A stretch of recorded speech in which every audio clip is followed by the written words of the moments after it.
মুক্তিযুদ্ধলৈ স্বাগতম এনেকুৱা এটা বিষয়ক লৈ আজি কথা পাতিব লগা হৈছে যেটো বিষয়ক লৈ সম্ভৱত আমি কোনেও ভাবা নাছিলো যে কথা পাতিব লাগিব বাসি বাসি হিন্দুৰ নাম খুদি খুদি জম্মু কাশ্মীৰত যি ঘটনা সংঘটিত হ'ল 28 জন লোকে প্ৰাণ হেৰুৱাব লগা হ'ল নৌসেনাৰ জোৱানকো এৰি দিয়া নহল নৱবিবাহিতা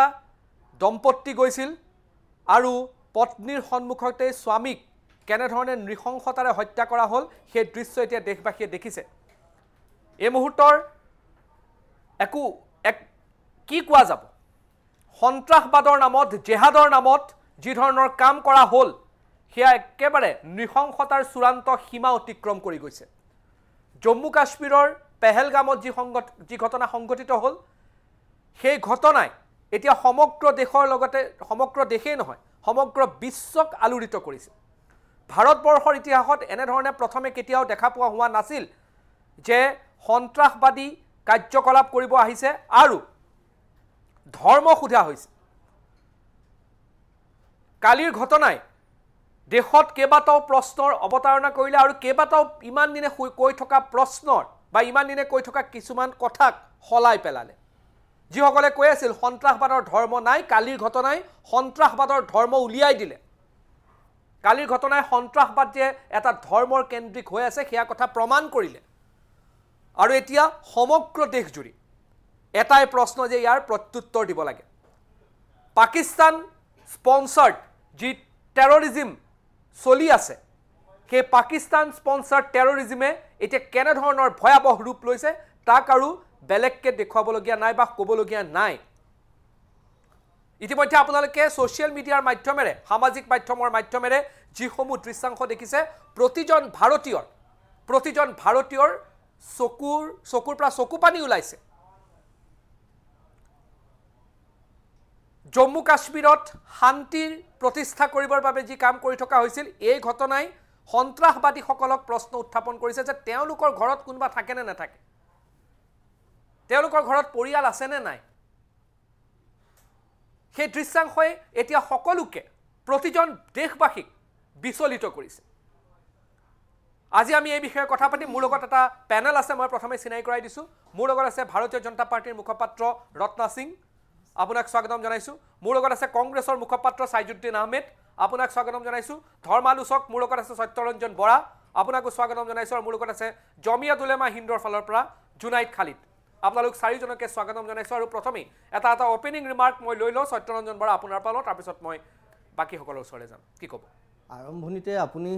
প্ৰস্তাৱনাত যিখিনি কথা কৈছে যে যিটো ঘটনা হৈছে সেই ঘটনাটোত সবৰে ধৰ্ম সোধা হৈছে তাৰ পিছত হত্যা কৰা হৈছে আৰু এই কথাটোৱে পুনৰবাৰ স্পষ্ট কৰি দিলে আজি ইয়াত দুগৰাকী মুছলমান ব্যক্তি আছে আৰু আপোনাৰ অনুষ্ঠানটিও হাজাৰ লোক মুছলমান লোকে চাব মই খুব কষ্ট পাইছো এই কথাটো ক'বলৈ যে কৰবাত আমি তেওঁলোকক তেজপুত্ৰ কৰাৰ সময় আহি পাইছে আমি তেওঁলোকক ঘৰৰ এনেকুৱা হৈছে পৰিৱেশটো যে আমি বাপেক নাই ভাৰতবৰ্ষখন তেওঁলোকৰ দেউতাক কাৰণ বিশ্বত মুছলমানৰ যদি কিবা ভাল পৰিচয় আছে আৰবক বাদ দি সেয়া কেৱল ভাৰতবৰ্ষৰ কাৰণে আছে মুছলমানৰ নিজা পৰিচয় বুলিবলৈ একো নাই আৰবখনক যদি আমি বাদ দি দিওঁ বাকি গোটেইবোৰ সন্ত্ৰাসজৰ বা কিবা কিবি কেৱল ভাৰতবৰ্ষক আৰবৰ পিছত এটা নিজা পৰিচয় আছে যেটো ভাৰতবৰ্ষই দিছে সেই পৰিচয় হয় পাকিস্তান হওক সেই পৰিচয় বাংলাদেশ হওক কিন্তু এতিয়া দুখৰ কথা হ'ল যে কনিষ্ঠতম যি সন্তান যি দেউতাকৰ মাক দেউতাকৰ কনিষ্ঠতম সন্তান যি প্ৰত্যেকটো বস্তু বিচাৰে নাপালেই কাজিয়া কৰে নাপালেই কান্দে নাপালেই চিঞৰ বাখৰ কৰে এই যে উচ্ছৃংখল যিটো সেই সন্তানটো এতিয়া ধৰিবও নোৱাৰে পেলাবও নোৱাৰে এনেকুৱা অৱস্থা হৈছে কিন্তু মই কম এতিয়া তেজপুত্ৰ কৰাৰ সময় হৈছে যদি ইয়া নকৰে আসলে তেওঁলোকে আচৰণে প্ৰমাণ কৰিছে এতিয়া তেওঁলোকে ক'ব কোনোবাই ধৰ্মৰ সন্ত্ৰাসবাদৰ ধৰ্ম নাই কিন্তু প্ৰমাণ কৰি দিলে কাপোৰ খুলিও চাইছে তেওঁলোকে মাৰাৰ আগত যে শৰীৰৰ অংগক্ষত হয় নে নহয় শৰীৰৰ অংগক্ষত চোৱা মানে কি তাত প্ৰমাণ কৰিছে আৰু সেইসকল যিকেইজনে হত্যা কৰিছে ইতিমধ্যে তেওঁলোকৰ নাম ফটো স্পষ্ট হৈছে তেওঁলোকটো 2 ঘণ্টাৰ আগলৈকে নামাজত মছজিদত নামাজ পঢ়ি আছিলে তেতিয়ালে তেওঁলোকৰ ধৰ্মটো কেনেকৈ নোহোৱা হৈ যাব তেওঁলোকে নিজে প্ৰমাণ কৰিছে আজি মই কম যোগ্য মুছলমান এতিয়া মোৰ যোগ্য মুছলমান বুলি ক'বলৈও লাজ লগা হৈছে কৰবান মুছলমান সমাজে এতিয়া আসলে ক'ব কি বুলি যে তেওঁলোকৰ ধৰ্মটোত যে যি দেউতাকে লালন পালন কৰিলে তেওঁলোকে বিভিন্ন সময়ত কয় আজি একাংশ মানুহে মাক দেউতাকক পেলাই দিছে বিচনাতে পৰি মৰিব লগা হৈছে আজি ভাৰতীয় মুছলমানে ভাৰতবৰ্ষখনক এই ধৰণে পেলাই জৰাজীৰ্ণ অৱস্থালৈ লৈ আহিছে তাৰ পিছতো কিন্তু তেওঁলোক লজ্জানত হোৱা নাই তাৰ পিছতো তেওঁলোকে ক'ব খুজিব আজি ভাতৃত্ববোধ সমন্বয়ৰ কথা ভাতৃত্ববোধ সমন্বয় হত্যা কৰি হয় নেকি তেজৰ ফাকু খেলি হয় নেকি ভাতৃত্ববোধ আৰু সমন্বয় নিৰ্লজ্জতাৰ চূড়ান্ত পৰিচয় এয়া সেইকাৰণে কৈছোঁ এতিয়া তেজ্যপুত্ৰ কৰাৰ সময় আৰু আমি তেজ্যপুত্ৰ কি ধৰণে কৰিম সেয়াহে সিদ্ধান্ত ল'ব লাগে আৰু মই অসম চৰকাৰক ভাৰতবৰ্ষৰ চৰকাৰক যোগ্য সমাজক সেইটো কম তিৰস্কাৰ নকৰিব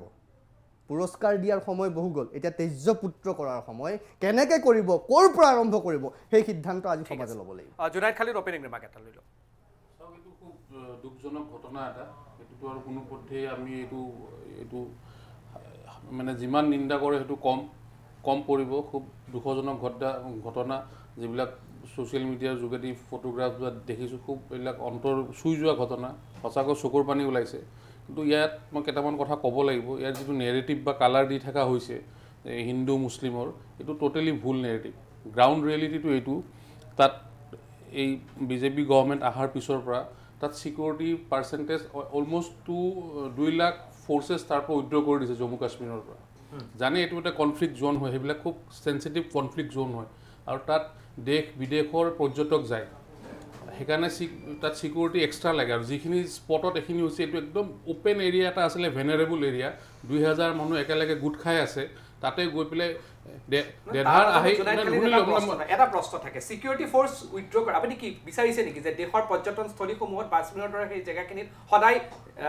ছিকিউৰিটি ফ'ৰ্চ থাকিব আপোনালোকে সদায় তেনেকুৱা ধৰণৰ এটা পৰিৱেশৰ মাজতে থাকিব নাই তাত সেনেকুৱা এটা য'ত আপোনাৰ ইয়াতে আমাৰ অসমতে যদি কোনোবা এনেকৈ ফৰেনৰ গেষ্ট আহে টুৰিষ্ট আহে আমি কেনেকৈ এটা এৰেঞ্জমেণ্ট কৰা যায় তাত হাজাৰ হাজাৰ পৰ্যটক যায় গভৰ্ণমেণ্টেও জানে জানি শুনি এনেকুৱা এটা সেইটো এটা কাজিৰঙা স্পেচিয়েল প্ৰটেকশ্যন ফ'ৰ্চ দিছে নেকি পৰ্যটকৰ কাৰণে সেইটো এটা ভেনাৰেবল মোৰ কথা সেইটো এটা ভেনাৰেবল এৰিয়া হয় আৰু ফ'ৰ্চেছ আছে তলত সেই জেগাখিনি মুকলিকৈ দি থৈ দিছে আৰু 2 নম্বৰ কথা এইটো ক'ত আপোনালোকে শুনিলে বা পালে মইতো বহুত নেশ্যনেল চেনেল চালোঁ তাত যিবিলাক ভুক্তভোগী ভিক্টিম আছে তেখেতসকলে কৈ আছে আমাক আমি অলপ মানে যিটো এক্সিটটোত একদম সৰু এটা ৰাস্তা আছে তাতে পিছফালৰ পৰা মানুহ গুলিয়াই গৈছে য'ত নাই অসমৰ যিজন মানুহ আছে তেওঁতো কৈছে না অসমৰ যিজন শিলচৰ ইউনিভাৰ্চিটিৰ যিজন আছে তেওঁ কৈছে যে তেওঁ দেৱশিষ ভট্টাচাৰ্যই স্পষ্টতে কৈছে এইটো কি ক'বলগীয়া আছে আৰু তাত অসমীয়া ভাষাত কৈছে তেওঁ চাগে পঢ়া নাই বুজা নাই আচলতে লাজ পাইছে চাগে নেশ্যনেল হস্পিটেলত গুলি খোৱা মানুহ যিবিলাক আছিলে তাত যিবিলাক আপোনাৰ গুলিদস্ত কেনেকৈ বাচিলে সকলো কথা কৈছে স্পষ্ট কৈছে জুনাইদ খালিদ ডাঙৰে আজি স্বীকাৰ কৰি দিয়ক আৰু কিমান ক'ব নহ'লে এনেকুৱা লাগিব এই হিন্দু মুছলমানটো বাদ দিয়ক আমি কৰাই নাই আজি যে বহিছোঁ এই আলোচনাৰ হ'বই নালাগে কিহৰ বাদ দিয়ক এই ছিকিউৰিটি ফেইলিয়ৰ বাদ দিয়ক নে ছিকিউৰিটি ফেইলিয়ৰ পিছত আহিম কাৰণ আমাৰ কাপোৰ খোলা কাৰ হ'ল কাপোৰ খুলিব লগা কিয় হ'ল সংবাদ মাধ্যমে কি কয় আজি আমি কাৰ ওপৰত কথা পাতি আছো আজি আমি ক'ত কথা পাতি আছো আপুনি চাব নেকি আপুনি চাব মই সঁচাই কৈছো মই দেখা নাই কাপোৰ দেখা নাই নেদেখিলে নক'ব মই দেখা নাই তৰ্ক কৰিব নালাগে ইয়াত কাৰণ বাইদেউ 1 মিনিট এটা শব্দ বাক্য মই কৈ দিওঁ কাৰণ আৰম্ভণি হৈছে যে তই হিন্দু নে মুছলমান প্ৰমাণ কৰ কলিমা পঢ় That is the beginning. Beginning যেটা ধৰ্মৰ ভিত্তিত হৈছে প্ৰমাণ কৈ আছে নে মানুহে ভুক্তভোগীয়ে কৈ আছে আপুনি বেলেগ প্ৰমাণ বিচাৰিব নালাগে এতিয়া স্পষ্ট কৈছে নেশ্যনেল মিডিয়া বাদ দিয়ক দেৱাশিষ ভট্টাচাৰ্য ভুক্তভোগী এজনে চিঞৰি কৈ আছে নেশ্যনেল মিডিয়াটো বিভিন্ন ভুক্তভোগীয়ে চিঞৰি কথাবোৰ কৈ আছে কলিমা পঢ়িব দিছে মানে স্পষ্ট প্ৰমাণ কৰি দিছে সেইকাৰণে আমি ইয়াত বহিছোঁ মুছলমানে হিন্দুক মাৰিছে সেইকাৰণে আমি আলোচনা কৰিছোঁ যদি সেই ঘটনা নহ'লেতেন আজি আমি ইয়াত আলোচনা কৰিবলগীয়া নহ'লেতেন আজি ময়ো আপোনাক কঠোৰভাৱে কথা ক'বলগীয়া নহ'লেতেন কাৰণ এইটো ইছ্যুটো সেইটো হিন্দু মুছলমান আমি কৰা নাই মুছলমানে কৰিছে বাৰে বাৰে আৰু তেওঁলোকে তাৰ পিছত সেই যিটো কথা কাৰ কাৰণে হৈছে 79 ইমপ্লিমেণ্ট কৰাৰ পিছত এতিয়া বাইদেউ ক'ব বাইদেউ কাৰ কাৰণে হ'ল এইটো কনফ্লিক্ট জোন কোনে কৰিলে কনফ্লিক্ট জোন এটা হ'ল বাইদেউ ক'ব সিকিউৰিটি ফ'ৰ্চ উইথড্ৰ কৰিছে মই ৰত্না সিঙৰ ওচৰলৈ ৰত্না সিং অপেনিং সকলোকে নমস্কাৰ জনাইছোঁ বহুত সেন্সিটিভ মুদ্দা এইটো বহুত সেন্সিটিভ ইস্যু আৰু কালি বহুত ৰাতিলৈকে মোৰ টোপনি নাই আৰু এগৰাকী ভাৰতীয় হৈ হিন্দু মুছলমানৰ কথাটো মই পাতিমে কাৰণ বহুত কথা আহিছে সত্যৰঞ্জন ডাঙৰীয়াও কৈছে আমাৰ দাদাও কৈ আছে কিন্তু কথাটো হ'ল যে কালি এজ এ বিজেপি পাৰ্চন মানে আহি মই ক'বলৈ বিচাৰিছোঁ যে ভাৰতত এতিয়া Jammu Kashmir after repealing of 370 আমাৰ বহুত শান্তি আহিছিলে আৰু আপুনি দেখিব যে টুৰিজমো বাঢ়িছিলে টুৰিজমৰ পৰা যিটো ইনকাম আহিছিলে সেইখিনিও বাঢ়িছিলে আগতে ল'ৰা ছোৱালীৰ হাতত পাথৰ দি পইচা দি এইবোৰ এটা কেয়ছ ক্ৰিয়েট কৰিছিলে পাকিস্তান স্পন্সাৰ্ড টেৰৰিজম আৰু পাকিস্তান স্পন্সাৰ্ড লস্কৰে তৈবা সেই গোটেইখিনি এটা ইক'চিষ্টেম বনাইছিলে বাট আফটাৰ ৰিপিলিং অফ 370 আজি আমাৰ শান্তি আহিছিলে আৰু মই ক'ব বিচাৰোঁ আমাৰ কংগ্ৰেছৰ স্পোক্স পাৰ্চনো বহিছে যে লাষ্ট ইয়াৰ ৰাহুল গান্ধী আৰু প্ৰিয়ংকা গান্ধী ইমান ভাল পৰিৱেশ এটা জম্মু কাশ্মীৰত ডেভেলপ হৈছিলে তেওঁলোকে স্নো কাৰ খেলিছিলে আৰু আইচত খেলিছিলে জম্মু কাশ্মীৰৰ ফটোজ আপোনাৰ মনত আছে চাগে দীক্ষিত ডাঙৰীয়া ৰাহুল গান্ধী আৰু প্ৰিয়ংকা গান্ধী স্নোত বৰফত খেলিছিলে দ্যাট মিন্স জম্মু কাশ্মীৰত এটা ধুনীয়া পৰিৱেশ আহিছিলে আৰু জম্মু কাশ্মীৰত পৰিৱেশ আহাৰ কাৰণে অতদিন যিবোৰ জম্মু কাশ্মীৰক আমাৰ ভাৰতৰ অভিন্ন অংগ কৰা নাছিলে কিন্তু ৰিপিলিং অফ 370 এক্টৰ পিছত যেতিয়া আমি অভিন্ন অংগ বনালো জম্মু কাশ্মীৰক আজি পাকিস্তানটো আমাৰ দুশ্মন আছে প্ৰুভড কিন্তু ভাৰততো বহি আছে ভাৰতৰ খানা খাইছে ভাৰতৰ পানী খাই আছে সব বস্তু ভাৰতৰ খাই আছে কিন্তু তেওঁলোকৰ দৰদ হয় তেওঁলোকৰ কষ্ট হয় যেতিয়া পাকিস্তানৰ আমি বেয়াকে কওঁ সো আজি পাকিস্তানৰ হিমায়তি পাকিস্তানৰ ৱেল উইচাৰ্ছ ভাৰততো বহি আছে তাতেও আছে কিন্তু ভাৰতত বহি থকা যিবোৰ আছে স্লিপাৰ সেলস তেওঁলোকক লৈ আমাৰ বেছি আমি কাম কৰিব লাগিব আৰু কালি যেটো ঘটনা হৈ গল সেই ঘটনাটো কেতিয়াও ৰিপিট নহব আমাৰ গৱৰ্ণমেণ্টৰ ফালৰ পৰা immediately home minister Amit Shah ডাঙৰীয়া গৈ ইম্পৰ্টেন্ট মিটিং কৰিলে তাতে তেওঁ নিজে আজি পহলগামত গল আমাৰ প্ৰাইম মিনিষ্টাৰ ৰিটাৰ্ণ কৰিলে এয়াৰপৰ্টতে ইমিডিয়েটলি মিটিং কৰিলে আপোনাৰ চিফ সেক্ৰেটাৰী আপোনাৰ foreign secretary foreign minister Doval ডাঙৰীয়াৰ লগত আনকি ৰাজনাথ সিংয়ে ইমিডিয়েটলি হাই কমান্ড মিটিং কৰিছে এণ্ড এভৰিৱান ইজ এলাৰ্ট কাৰণ আমি ভাবা নাই আৰু কালি যে ক'ব লাগে যে সিকিউৰিটি ফোৰ্সেছৰ পুল কৰাৰ কাৰণে নহয় আজি হেই যে এৰিয়া তাতে 3000 5000 মানুহ আছিলে আজি casualty to 27 কেতিয়া হ'ব না লাগিছিলে কিন্তু হেতু সেভ হল কমি গল কাৰণ আৰ্মি ইমিডিয়েটলি অ্যাক্ট কৰিলে তেওঁলোক আসিলে আৰু তেওঁলোকে জিগিটা পাকিস্তানী মকবল পুহনিয়া কুকুৰ জিগিটা আহিছিলে তেওঁলোকে আৰ্মিৰ কাপোৰ পিন্ধি আহিছে আৰু আমাৰ ইন্ডিয়ানছৰ ওপৰত আক্ৰমণ কৰিছে আৰু কালি ডাঙৰীয়া আমাৰ তেওঁৰ নামটো মই পাহৰি আছো জুনাইদ খালি ডাঙৰীয়া কৈছে যে এটো একো বস্তু মানে ফেব্ৰিকেটেড বস্তু হিন্দু আৰু মুছলমান কালি মই লাইভ হেই ভিডিও দাদা মই চাইছো এই ভিডিও জিগুৰাকিৰ হাজবেন্ড মৰি গল আৰু আজি গুটে ওয়াৰ্ল্ডত হে ফটোখিনি আজি মানে সাৰ্কুলেট হৈ আছে হে মানুহ গৰাকী তেওঁ কৈছে যে मेरा हस्बैंड भेलपुरी खा रहा था और उसको चुनकर मारा गया क्योंकि वो उसको पूछा गया तुम क्या हो तुम हिंदू हो तुम मुस्लिम नहीं हो इसलिए उसको मारा गया दिस मैं এই ভিডিওটো চাইছো নিজে আৰু আজি হিন্দু মুছলমান কোনো ফেব্ৰিকেট কৰিব নিবিচাৰে দাদা আপুনিও নিবিচাৰিব আমিও নিবিচাৰিম কাৰণ প্ৰত্যেক মুছলমান কেতিয়াও আতংকবাদী হ'ব নোৱাৰে বাট সব আতংকবাদীৰ মুছলমান কিয় হয় সেই পাকিস্তানৰ এটো কথাটো এটা আমি ভাবিব লাগিব আপনি সমাজখিনি আমি ভাবিব লাগিব এজ আ হোল ভাৰতীয় হিচাপে ভাবিব লাগিব কাৰণ আজি ভাৰত एक भारत श्रेष्ठ भारत होई आमी আগবাঢ়ি আছো আত্মনিৰ্ভৰ ভাৰত আহি আছো আজি ভাৰতৰ পৰা গৈ মেলি হে পাকিস্তান হৈছে আৰু কিছুমান দিন আগত 7 days আগত পাকিস্তানৰ যিজন আজি মুৰব্বী আছিল কি নাম আছিল তেওঁৰ যিজন I think minister defence minister somebody তেওঁ কৈছিলে আৰু বহুত কিবা কিবি তেওঁ ভাৰতক লৈ কৈছে আলোচনা কৰিছিলে আফটাৰ 7 days আজি এটাক হৈ আছে আজি কথাটো হল দাদাই কৈ আছে যে ফোর্সেস কিয় পুল আউট কৰা নাই ফোৰ্সেস তো আমি লাহে লাহে এৰিব লাগিব আজি যে আফস্পা এক্ট 2 আমি লাহে লাহে ৰিপিল খতম কৰি আছো কাৰণ ৰাইজে তো জিয়াব লাগিব না ৰাইজে তো তেওঁলোকক খোলা আকাশত জিয়াব লাগিব সদায় পুলিচৰ মাজতে জিয়াই থাকিব লাগিব নেকি আজি আমাৰ বিশ্বাস হ'ব আজি ভাৰতীয় মানুহৰ আমাৰ কাশ্মীৰ ভাৰতেৰ অঙ্গ অভিন্ন অঙ্গ আমি তেওঁলোকক এৰিব নোৱাৰো আজি এই অ্যাটাক হৈছে 27 মানুহ মৰিছে আৰু আমি যাম কাশ্মীৰক আমি এৰি নিদিও কাশ্মীৰ টু কেৰল গুজৰাট সে মিজোৰাম আমাৰ ভাৰত আমি কেতিয়াও এৰিব নোৱাৰো এক ভাৰত শ্ৰেষ্ঠ ভাৰত আৰু এটা কথা ক'ব বিচাৰো আমাৰ ভাৰত সকলোৱে এই যে নতুন এটা টেৰৰিজম আহিছে সিলেক্টিভ টেৰৰিজম ধৰ্ম কি আৰু মাৰিছে এইটোৰ আমাৰ কাৰণে ভাৰতৰ কাৰণে ইউনাইটেড ভাৰতৰ কাৰণে ডাঙৰ থ্ৰেট আছে কাৰণ ভাৰতত সব ধৰ্ম সব জাতি সব ভাষাৰ ভেদভাৱ মানুহ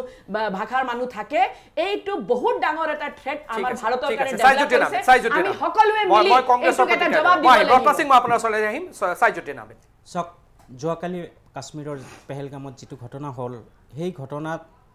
নিন্দা কৰিবলৈ কোনো ভাষাই যথেষ্ট নহব প্ৰথমে মই সেই ঘটনাত যিসকল নিহত হৈছে তেওঁলোকৰ আত্মাৰ সদ্গতি কামনা কৰিছো আৰু যিসকল আহত তেওঁলোকৰ আৰোগ্য কামনা কৰিছোঁ। এতিয়া কথা হ'ল যোৱাকালি যিটো ঘটনা সন্ত্ৰাসবাদীয়ে কৰিলে সেই ঘটনাক আমি ভাৰতবৰ্ষৰ যিসকল ৰাজনৈতিক যিবিলাক ৰাজনৈতিক দল বা যিসকল শাসনত আছে কোনেও সেই ঘটনাক লৈ ৰাজনীতি নকৰি এই সময়ত গোটেই ভাৰতবৰ্ষৰ ৰাজনৈতিক দলসমূহ তথা ইয়াৰ যিসকল নাগৰিক আছে প্ৰত্যেকেই ইয়াক কঠোৰ ভাষাৰে নিন্দা কৰাৰ লগতে এই কঠোৰ ব্যৱস্থাৰ যিসকল সন্ত্ৰাসবাদীয়ে যি ধৰণৰ ঘটনা কৰিলে ইয়াৰ বিৰুদ্ধে কেনেকুৱাকৈ আমি ঐক্যবদ্ধ হৈ অনাগত দিনত ইয়াৰ বিৰুদ্ধে মোকাবিলা কৰিব পাৰোঁ তাৰ কাৰণে আমি কাম কৰিব লাগে। আৰু এই সন্ত্ৰাসবাদৰ বিৰুদ্ধে আমাৰ কংগ্ৰেছ দলে কঠোৰ ভাষাৰে বিভিন্ন সময়ত গৰিহণা দিছে আৰু যোৱাকালিৰ ঘটনাকো গৰিহণা দিছে। ইতিমধ্যে আমাৰ ৰাষ্ট্ৰীয় সভাপতি মহোদয়ে কৈছে যে এই ঘটনাক আমি ৰাজনীতিকৰণ কৰা উচিত নহ'ব আৰু এই সময়ত যিসকল শাসনত আছে তেওঁলোকেও প্ৰত্যেকটো ৰাজনৈতিক দলৰ লগত একেলগ হৈ ইয়াৰ কেনেকৈ মোকাবিলা কৰিব পাৰি, ইয়াৰ বিৰুদ্ধে কি ব্যৱস্থা গ্ৰহণ কৰিব পাৰি তাৰ কাৰণে আলোচনা অনুষ্ঠিত কৰিব লাগে। কিন্তু একাংশ ৰাজনৈতিক দলৰ বিশেষকৈ শাসক পক্ষৰ ৰাজনৈতিক দলৰ নেতাসকলে যেনেকুৱা ধৰণৰ ইয়াকো এই কালিৰ যি ঘটনা এই ঘটনাক আচলতে ধৰ্মীয় মেৰুকৰণেৰে সেই ৰাজনৈতিক দলৰ একাংশ নেতাই যি ধৰ্মীয় মেৰুকৰণ কৰিব বিচাৰিছে এয়া সঠিক নহয়। কাৰণ এই সময় দুখৰ সময়, এই সময়ত আমি ইয়াক কেনেকৈ প্ৰতিৰোধ কৰিব পাৰোঁ, সন্ত্ৰাসবাদীৰ বিৰুদ্ধে কি ধৰণৰ ব্যৱস্থা গ্ৰহণ কৰিব পাৰোঁ তাৰ কাৰণেহে আলোচনা কৰা উচিত। কিন্তু তাকে নকৰি শাসক পক্ষৰ একাংশ নেতাই তাকে মানে ধৰ্মীয় মেৰুকৰণৰ সৃষ্টি কৰিব বিচাৰিছে যিটো সঠিক নহয়। আৰু আমাৰ সত্যৰঞ্জন ডাঙৰীয়াও এষাৰ কথা কৈছে যে মানে সন্ত্ৰাসবাদীৰ কোনো ধৰ্ম নাথাকে। তেখেতে কৈছে যে আজি যোৱাকালিৰ ঘটনাই সন্ত্ৰাসবাদীক ধৰ্মৰ পৰিচয় তেখেতে প্ৰতিষ্ঠিত কৰিব বিচাৰিছে, কিন্তু যিটো সঠিক নহয়। বিভিন্ন সময়ত বিভিন্ন দেশ আমাৰ বিভিন্ন ৰাজ্যত বিভিন্ন ধৰণৰ সন্ত্ৰাসবাদী কাৰ্যকলাপ হৈ আছে। তেনেকুৱা ক্ষেত্ৰত যদি আমি সেই সকলোকে প্ৰত্যেককে ধৰ্মীয় মেৰুকৰণেৰে চাব বিচাৰোঁ তেতিয়াহ'লে ভাৰতবৰ্ষৰ যি ঐক্যতা ভাতৃত্ববোধৰ যি চানেকি সেয়া কিন্তু সময়ত সঠিকভাৱে ইয়াতে মই এটা ক'ব লাগিব, এইটো কিহৰ কাৰণে ধৰ্ম। ইয়াৰ আগলৈকে যিসমূহ সন্ত্ৰাসবাদী কাৰ্যকলাপ হৈছিল দেশত এনেধৰণে কৰা হোৱা নাছিলে, ধৰ্মৰ নাম সোধা হোৱা নাছিলে, কালিমা পঢ়িবলৈ কোৱা হোৱা নাছিলে। এইটো প্ৰথমবাৰৰ বাবে ঠিকে। গতিকে কালিৰ ঘটনাই দেশত সন্ত্ৰাসবাদৰ ধৰ্ম স্পষ্টতাৰে প্ৰমাণ কৰিলে। এতিয়া চাওক উৎসৰাই জানেনে আপুনি দেখিছে? আপুনি পিছত কৈ থাকিব। উৎসৰাইটোৱে নিজৰ মূৰটো বালিত গুজি দিয়ে আৰু তাৰ গোটেইটো ওলাই থাকে, ভাবে মোক পৃথিৱীৰ কোনো মানুহে দেখা নাই। এওঁলোক বিবস্ত্ৰ হৈ গৈছে সমাজৰ আগত, বিশ্বৰ আগত। স্বয়ং আৰৱ দেশৰ প্ৰিন্সে ক'ব লগা হৈছে যে ইছলামৰ সন্ত্ৰাসবাদ নষ্ট কৰিম, নোহোৱা কৰিম। সেইটো সত্যৰঞ্জন বৰাই কোৱা নাই, আৰবৰ আপুনি বাদ দিয়ক, আপোনাৰ কথা পাতে আপোনাৰ আৰবৰ প্ৰিন্সে কৈছে আৰবৰ পৰা ইছলামৰ সৃষ্টি হৈছে। গতিকে ভাৰতৰ ইছলাম ফ'ল' কৰা আপোনালোকে ভাৰতৰ ইছলাম যদি ফ'ল' কৰিলে ভাৰতৰ ইছলাম বুলি শুনা কথা নাই। মই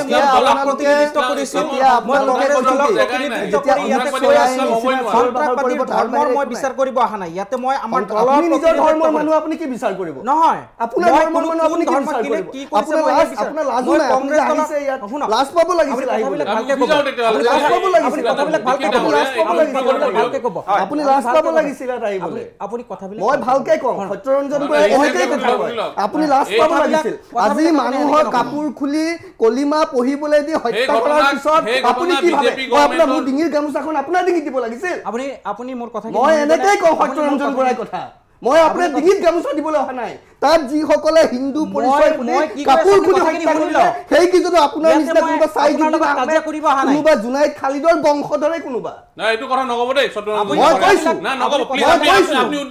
আপোনালোকৰ বংশধৰে,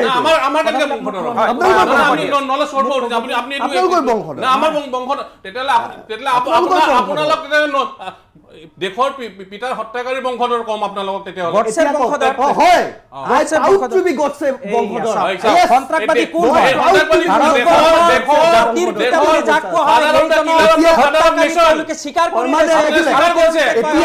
এতিয়া কথা হ'ল তেওঁলোকে এতিয়া নাথুৰাম গডছে হিন্দু,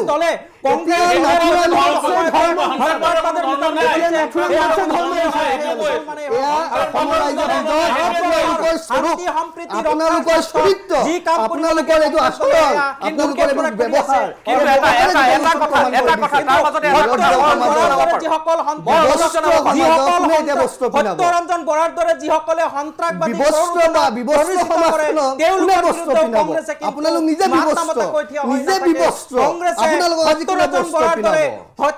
সন্ত্ৰাসবাদীকো কিন্তু মখিমূৰ কৰাৰ ক্ষেত্ৰত আৰে নাথুৰাম গডছেক আপোনালোকে ধৰ্ম বিচাৰি পায়, কিন্তু আহমেদ হুছেইনে বাৰে বাৰে বাৰে বাৰে বাৰে বাৰে আমাৰ বুকুত সোমাই কামোৰ মাৰিব। আপোনালোকে ধৰ্ম বিচাৰি নাপায়, আপোনালোকে ধৰ্ম বিচাৰি নাপায়, আপোনালোকে লাজ কৰে। এই সন্ত্ৰাসবাদীৰ বংশধৰ বুলি ক'লে আপোনালোকে লাজ কৰে, কিন্তু মই প্ৰাউড ফিল কৰোঁ নাথুৰামৰ বংশধৰ্ম হয়, বীৰ সাবৰকাৰৰ বংশধৰ্ম হয়, মই প্ৰাউড ফিল কৰোঁ। হয়, যিসকলে স্বাধীনতা আন্দোলনৰ বিৰুদ্ধে আপোনালোকে দেখিলে তেওঁলোকে পূজা কৰে, যিসকলে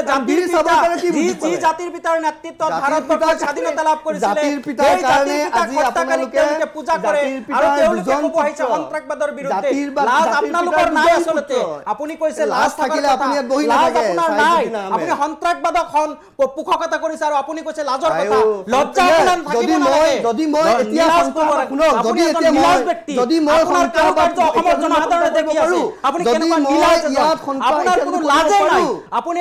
কেৱল হিন্দুৰ নামত অসমৰ হিন্দুসকলক উচ্চতাই আপুনি কাশ্মীৰত যি ঘটনা হৈছে সেই ঘটনা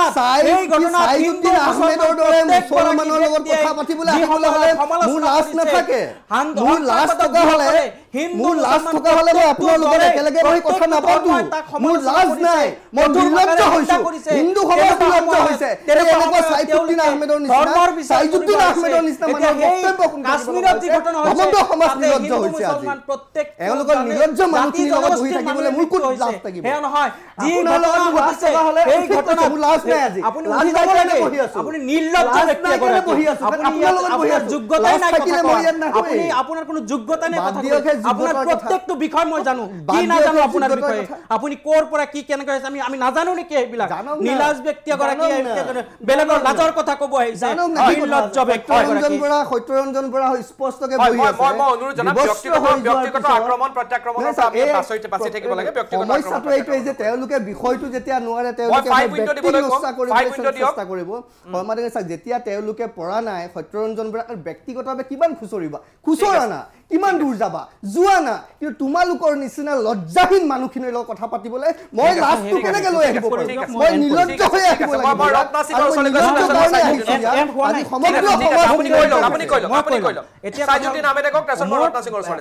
মোৰ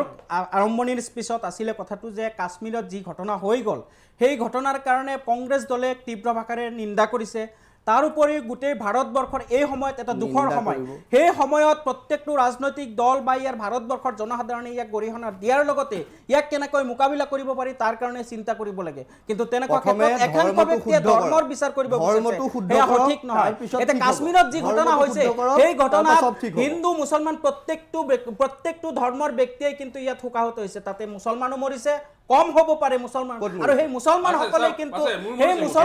কিন্তু তেওঁলোকক উদ্ধাৰ কৰাৰ কাৰণে বনাইছে।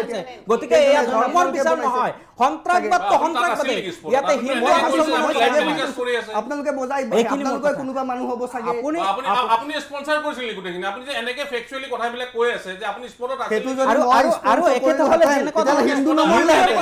যদি মই স্পন্সৰ কৰিলোহেঁতেন হিন্দু নমৰে, ঘটনাস্থলীৰ পৰা মই স্পন্সৰ কৰিলে হিন্দু নমৰে, মই স্পন্সৰ কৰিলে বেলেগ কোনোবা মৰিলেহেঁতেন। আপোনাৰ দৰে ব্যক্তিয়ে তাতে উদ্ধাৰ কৰিব যোৱা নাই। তাতে কিন্তু মুছলমানসকলে সেই ব্যক্তিসকলক উদ্ধাৰ কৰি তেওঁলোকক হস্পিটেলত নিছে, কোনোবাই কান্দত লৈ গৈছে, আৰু সেই মুছলমানসকলে গতিকে এতিয়া নাটকবাজি আপোনালোকে কৰে। প্ৰত্যেকটো ক্ষেত্ৰত যদি আপুনি সীমা থাকিব লাগে। কথাটো হ'ল চাওক, যাৰ কষ্ট হৈছে তেওঁ ক'ব। আজি সত্যৰঞ্জন ডাঙৰীয়াৰ কষ্ট হৈ আছে, বুকু ফালিছে, তেওঁ ক'ব। দাদাৰ কষ্ট হৈ আছে, তেওঁ ক'ব। নিজৰ নিজৰ কামটো চবেই কৰিবই। আজি কংগ্ৰেছৰ স্প'ক্স পাৰ্চন হিচাপে আহিছে, তেওঁতো ক'বই লাগিব। আৰু সত্যৰঞ্জন বৰা এগৰাকী তেওঁ হিন্দুত্ব তেওঁ কামখিনি কৰি আছে, ইমান বছৰে কৰি আছে। তেওঁ কথা যাৰ কষ্ট হৈছে তেওঁ বুকু ফালি কথা ক'বই হেতু আমি সক আৰু ডেমক্ৰেসিত সবৰে হক আছে কৈ থাকক কোনো আপত্তি নাই কিন্তু ফ্যাক্টস এন্ড ফিগাৰসও কৈ আছে নহয় জানো আৰু কালিটো আমি ভিডিওস দেখিছিত আপনিও দেখিছে যে হে মহিলা গৰাকী জেনেকে তেওঁ কলে যে তেওঁ মই খাই আছে হাজবেণ্ডে খাই আছিলে আৰু সিলেক্টিভ হেনেকে আৰু পেন্ট পতলুনটো নমাই মেলি ট্ৰাউজাৰটো নমাই মেলি সোৱা হৈছে হেখিনো আমি টিভিত দেখিছো আমি তাতে গৈ লাইভ ভগৱান নকৰক যে আমি লাইভ চাব লাগিব কিবা এনেকুৱা বা মোৰ পৰিয়াল বা কাৰুৱা পৰিয়াল এনিওয়ানস ফ্যামিলি হেনেকে চাব লাগে কিন্তু এই ঘটনাটো হল আৰু ঘটনাটো যেটো মই আগতো কলো যে সিলেক্টিভ টেৰৰিজম হেখিনি ভাল নহয় আৰু আজি ডেফিনেটলি সকলোৱে মিলি এটা ভয়েসত আমি পাকিস্তানক আমি হুংকাৰ দিছো যে এনেকুৱা টেৰৰিজম আপুনি সাপোৰ্ট নকৰিব কাৰণ সক স্লিপাৰ সেলছৰ কথা মই জেনেকে কলো যে পাকিস্তানটো আমি জানো যে এটা টেৰৰিষ্ট কান্ট্ৰি হয় পাকিস্তান আমি জানো যে বৰবাদ কান্ট্ৰি আৰু হুনক আমি জেনেকে হিন্দু ধৰ্মত দাদাও জানিব মুছলমান ধৰ্মটো এটো হয় যে কৰ্ম বহু ডাঙৰ বস্তু যাৰ কৰ্ম বেয়া আজি পাকিস্তান ডে 1 পৰা তাৰ উৎপত্তিয়ে বেয়া তাৰ কৰ্ময়ে বেয়া ডে 1 পৰা পাকিস্তান ভাৰতক বৰবাদ কৰি ভাবি আজি তেওঁলোকৰ আটা নাই খাবলে বস্তু নাই একো নাই খালি আতংকবাদৰ ওপৰত জিআই আছে আইএসআই এইবোৰক লস্কৰে তয়বা তেওঁলোকক নিজৰ তাত ভাড়া দি মেলি তেওঁলোকক ট্ৰেনিং দি মেলি মেন্টৰ কৰি পাকিস্তানে হেইবোৰে কাম কৰি আছে সো যাৰ কৰ্ম বেয়া হয় হেই মানুহৰ ফিউচাৰটো বেয়া হয় সো পাকিস্তানৰ কোনো ফিউচাৰ নাই আজি গুটে ওয়াৰ্ল্ডৰ তেওঁক ডিনাউন্স কৰি দিছে ওয়াৰ্ল্ডৰ গুটে কান্ট্ৰিজ বুৰে জানে যে পাকিস্তান মানে টেৰৰিজমক জন্ম দিয়া ঘাটি দেশ হয় হেখিনি আমি জানো পাকিস্তান আমাৰ কাৰণে প্ৰুভড হয় কিন্তু ভাৰততো বহুত মানুহ এনেকুৱা আছে নহয় কাবাৰ ওয়াইফৰ ৰিলেশন আছে আইএসআই লগত কাবাৰ এনেকুৱা আছে আপোনাৰ আমাৰ ইন্ডিয়াত বহি থাকে আপনি কিছুমান দিন আগতে জেএনইউ কিছুমান ষ্টুডেন্টস আছিল তেওঁলোকে কৈছিল अफजल हम शर्मिंदा हैं तेरे कातिल जिंदा हैं এনেকুৱা স্লিপাৰ সেলস আমাৰ ভাৰতত আছে যে থাকে ভাৰতত গুণগান পাকিস্তান কৰে পাকিস্তান যদি জিকি যায় বাহ পতাকা ফুটাই দিয়ে পাকিস্তান যদি হাৰি যায় ইণ্ডিয়াত ৰিয়েক্ট কৰে তেওঁলোকে মানে আপোনাৰ স্ক্ৰিন ফালি দিয়ে কালি মই দেখিছো কিছুমান টিভি চেনেলত এইবোৰ ভিডিও চলি আছে মই কমেন্টস পঢ়িছো এটা মই নাজানো তেওঁলোক কোন হয় নাজানো কিন্তু মই দেখিছো যে ইসলামিক নাম হয় মুছলমানৰ নাম হয় ভোপালৰ কিবা কিবি আছে কিছুমান এসিস্ট্যান্ট কমিশনাৰ আছে মুৰ্শিদাবাদ নে কোবাৰ বঙালৰ তেওঁ ৰিয়েক্ট দিছে হাহা ইমোজি এটা দিছে হাঁহি থাকা আৰে ভাই আজি কেনেকে মানুহ হাঁহিব পাৰে মই ধৰ্ম ৰাজনীতি কৰিবলৈ বিচৰা নাই মই নকৰো বিজেপি ধৰ্ম ৰাজনীতি নকৰিব কেতিয়াও নকৰে সবকা সাথ সবকা বিকাশ আছে আৰু বিশ্বাসও আছে আৰু এতিয়াও চলিব কিন্তু আজি মইতো এটা মুছলমান মৰিলে মই কেতিয়াও নাহাহো নিউয়ৰ্কত যদি কোনবা মুছলমান মৰি যায় প্যালেষ্টাইনত কোনবা যদি মৰি যায় সিৰিয়াত যদি কোনবা মৰি যায় মোৰ কেতিয়া হাহক নহব মই যে হাঁহিম মই চাই মেলি পাস কৰি দিম দৰকাৰ নাই মোৰ কোনো ৰিয়েকচন নহব কিন্তু তেওঁলোক সিলেক্টিভ ৰিয়েকচন দিছে হাহা ৰিয়েকচন ভাৰতত থাকে আৰে হিন্দু মৰিছে বা মুছলমান মৰিছে আজি যদি হিন্দু মৰিছে আমি ইয়াতে আমি কবলে বিচাৰিছো যে সবে মিলি কব বিচাৰি আছে যে ৰাজনীতি কৰিব নালাগে ধৰ্ম ৰাজনীতি কৰিব নালাগে ভগৱান নকৰক কালি যদি এজন মুছলমান মৰি গলেতেন তাতে আমাৰ সংবিধান খতৰা মে আ গয়া সংবিধান ডেঞ্জাৰত হৈ গলেতেন মানুহে চিঞৰিলেহেতেন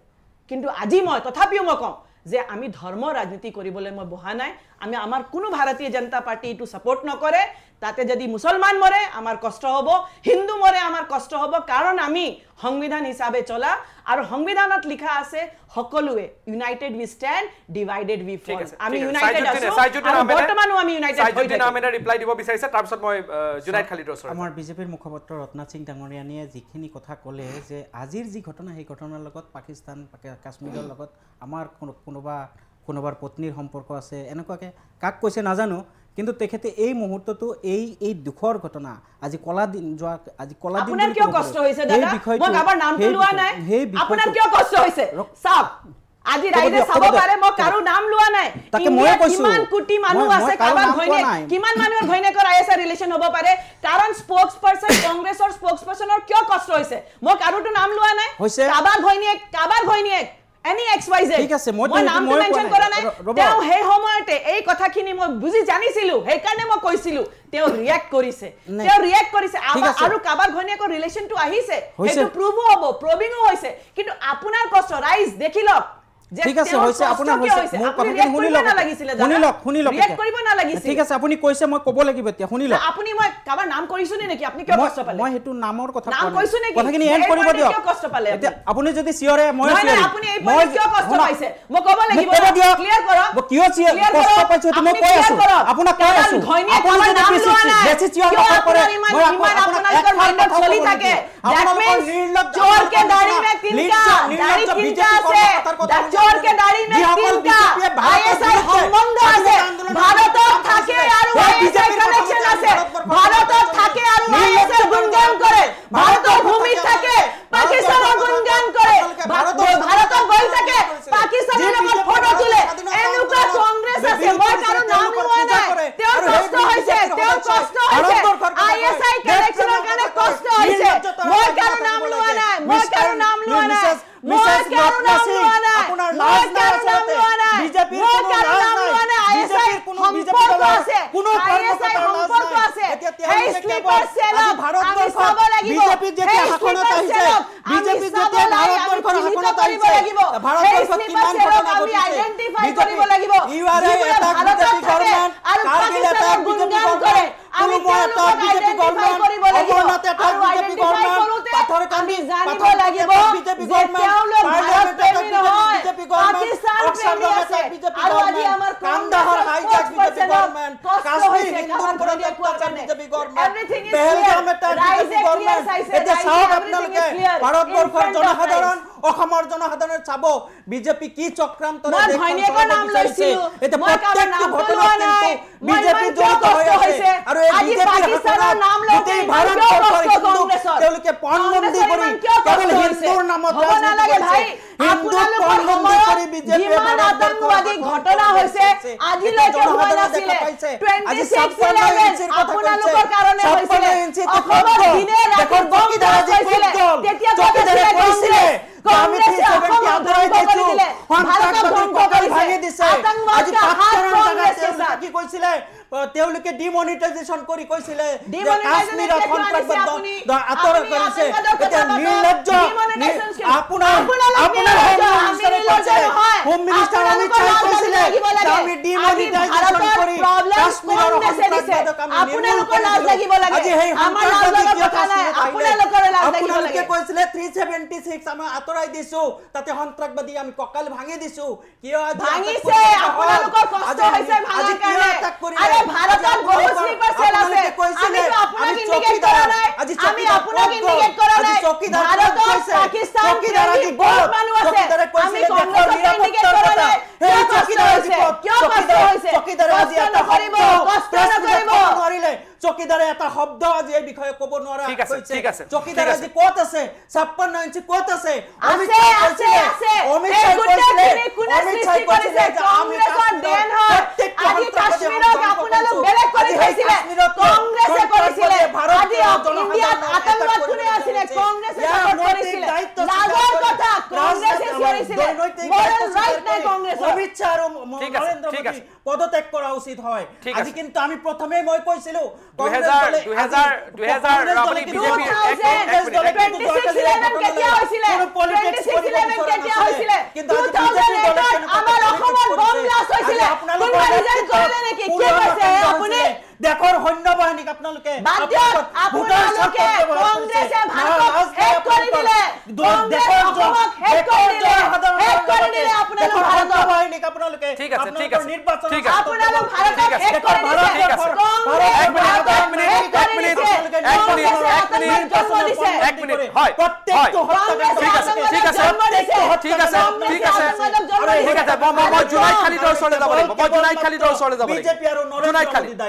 জুনাইদ খালিদে কি ক'ব কাবাৰ ঘৈণীয়েকৰ নামত ঠিক আছে জুনাইদ খালিদ এই সমগ্ৰ বিষয়ত আপুনি কৈছে ধৰ্ম নাই কিন্তু এবাৰতো ধৰ্ম আহি গৈছে না ৰ'ব এইটো মই অলপমান আপোনাৰ 2023 31 জুলাইত আপোনাৰ ৰাম টিক্কা মিনা বুলি এজন ৰেলৱে সাব ইন্সপেক্টৰে আপোনাৰ কি কয় মুম্বাই জয়পুৰ সুপাৰফাষ্ট এক্সপ্ৰেছত 4জন মুছলমানক নাম সুধি গুলিয়াই মাৰি দিলে 4জন মুছলমান আপোনালোকে এইটো ধৰ্ম বেছ আতংকবাদী কৈ আছেতো এইটো ইণ্ডিয়াত ফাৰ্ষ্ট ইনচিডেণ্ট হোৱা নাই ইয়াৰ আগতে হৈছে 31 জুলাই 2023ত আপোনাৰ মুম্বাই জয়পুৰ ছুপাৰফাষ্ট এক্সপ্ৰেছত ৰাম টিক্কা মিনা বুলি এজন ৰেলৱেৰ ছাব ইন্সপেক্টৰে 4জন মুছলমান ব্যক্তিক নাম সুধিছে আব্দুল মোহাম্মদ হুছেইন আখতাৰ আৰু সৰ্দাৰ মোহাম্মদ হুছেইন এই 4জন ব্যক্তিক নিজৰ সাৰ্ভিস ৰিভলভাৰ দি গুলিয়াই হত্যা কৰিলে হত্যা কৰি মোদী জিন্দাবাদ যোগী জিন্দাবাদ বুলি ক'লে আৰু ক'লে যে তহঁত পাকিস্তানী হয় লিংকটো দিয়ক লিংক বিচাৰিছো আমি এইটো দা হিন্দুত আছে না লিংকটো দিয়ক আপুনি লৈ ল'ব এতিয়া মই মোৰ চাই কোনটো ডেট আছে কওকচোন এইটো চাওক না এইটো ঠিক আছে হিন্দু মোক কৈছে মোদী জিন্দাবাদ যোগী জিন্দাবাদ এইটো নেৰেটিভ এতিয়া ক'ব যে ধৰ্ম বেছ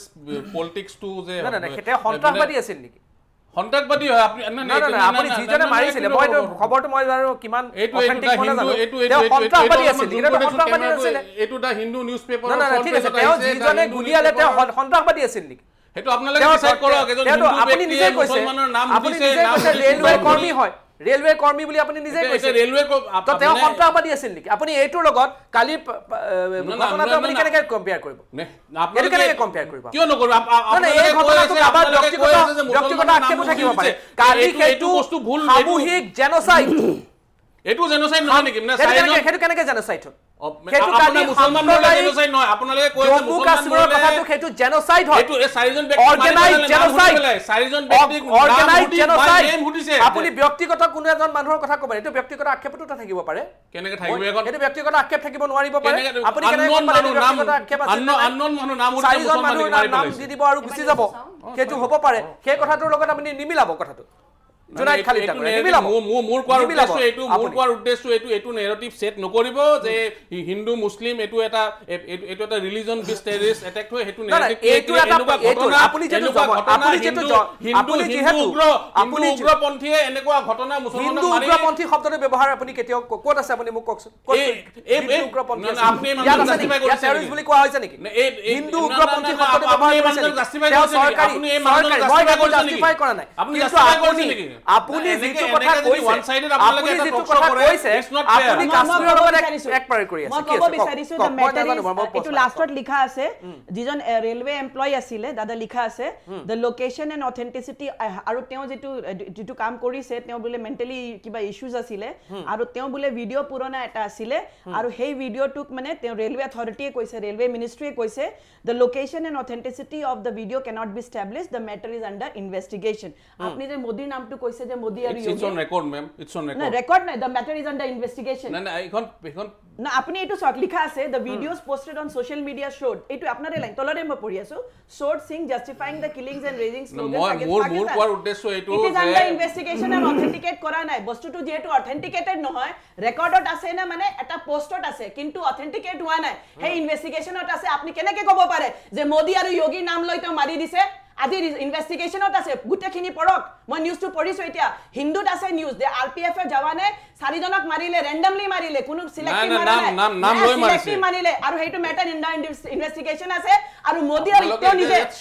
আমাৰ খালি দাদাই কৈছে যে মোদী আৰু যোগী নাম লৈ কৈছে that matter is under investigation আৰু ৰিকুৱেষ্ট কৰো ৰাইজক আপুনি আৰ্কাইভছ আছে হিন্দু আপুনি সাৰ্চ কৰক আৰু তাতে আপুনিও সাৰ্চ কৰক এই নিউজখিনি আমি ফলছ এলিগেশন লগাব নোৱাৰো আমাক ধৰ্ম ৰাজনীতি নালাগে আমাক